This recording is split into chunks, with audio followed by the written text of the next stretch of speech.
राम राम मंडळी आणि सर्वांना श्री स्वामी समर्थ. तर काल बघा पौर्णिमा होती आणि चैत्र पौर्णिमा होऊन आज महिना झालं. तर मी चैत्र पौर्णिमेला येडाईच्या यात्रेला आले नव्हते. तर आज पौर्णिमेला येण्याचा छान असा योग आला. तर इकडे बघा आम्ही येरमाळ्यामध्ये आलो. तर लवकर म्हणजे 8 वाजता ऊन निघालं. तर उन्हाच्या आधी येरमाळ्यात पोहोचलो आणि खूप ऊन होण्याच्या आधी घरी पण गेलो. तर मस्तपैकी इकडं बघा आता आम्ही येरमाळ्यात येडाईच्या दरबारामध्ये आलो.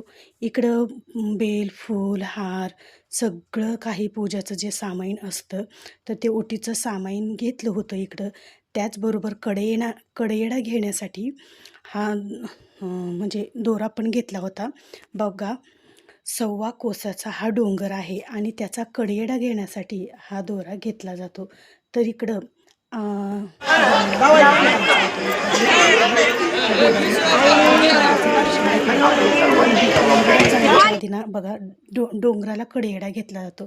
तर इकडं अशा प्रकारे सुरुवातीला इथं कडेयडा बांधून हळदी कुंकू लावून येडामाईच्या डोंगराला कडेयडा घेण्यासाठी सुरुवात करतात. तर मस्तपैकी इकडं आमच्या दोघांचा कडेयडा घ्यायचा होता.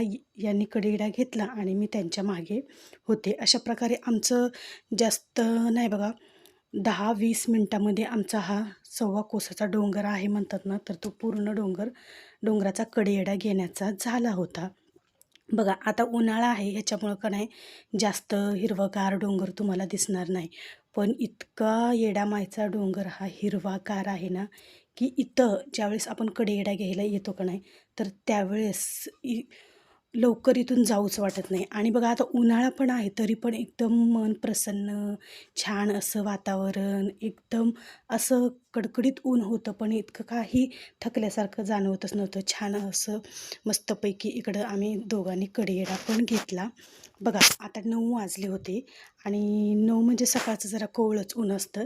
तर या कोवळ्या उन्हात आमचा कडेयडा घ्यायचा झाला आणि नंतर कडक उन्हामध्ये आमचं दर्शन संपूर्ण होऊन आम्ही नंतर बघा संपूर्ण कडेयडा डोंगराला झाला. आता इकडं येडाईच्या मंदिराकडं आलो. तर इथं दर्शनासाठी आलो.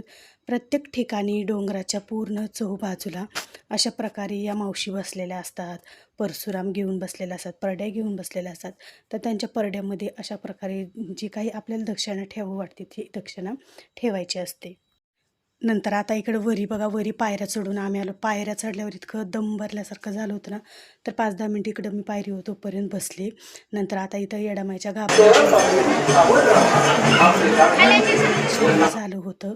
कारण उष्णता जास्त नव्हती, पण पायऱ्या चढताना ज्या चढायला पायऱ्या येतात त्यावेळेस घाम म्हणजे खूप थकवा येतो बघा.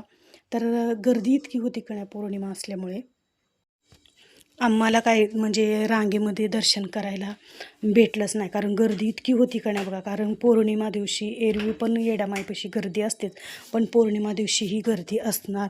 पौर्णिमा पण होती आणि शुक्रवार पण होता, त्याच्यामुळे भरपूर सारी गर्दी होती. तर इकडं दर्शन छान प्रकारे झालं येडामाईचं.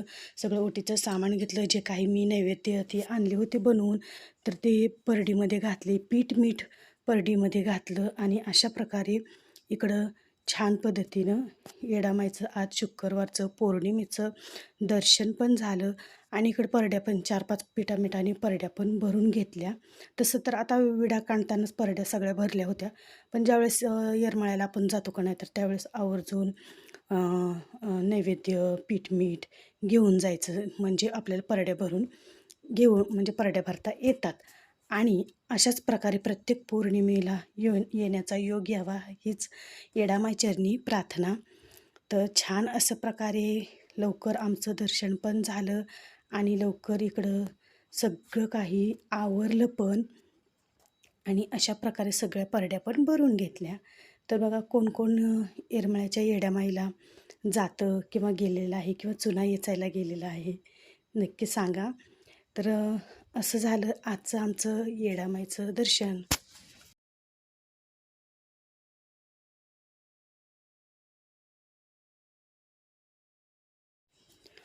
मग पुन्हा निघालो दर्शन घेऊन गावाकडे जाण्यासाठी. मग वाटेत त्यांनी पण माळ घेतली बघा. आणखीन एका येडामाईची माळ इकडं त्यांनी छानपैकी घेतलेली होती. कारण प्रत्येक वेळेस त्यांना गेलं की काही ना काही घ्यावंच वाटतं. जास्त करून तर येडामाईची माळ.